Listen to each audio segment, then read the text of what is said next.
ડભોઈ તાલુકામાં માર્ગ અકસ્માતના બે અલગ અલગ બનાવમાં બે લોકોના મોત નિપજતા વિસ્તારમાં શોકનો માહોલ છવાયો. પલાસવાડા નજીક ટ્રક અને બાઇક વચ્ચે ગમખ્વાર અકસ્માત સર્જાયો હતો, જ્યારે સીતાપુર નજીક બીજા અકસ્માતમાં મહિલાનું મોત થયું છે.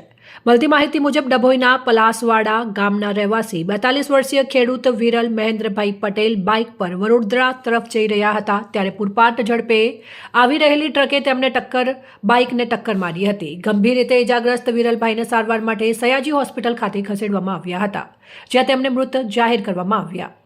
અકસ્માત બાદ ડભોઈ વડોદરા રોડ પર ટ્રાફિક જામ સર્જાયો હતો. ટ્રક ચાલક અકસ્માત બાદ ફરાર થઈ ગયો હોવાનું સામે આવ્યું છે.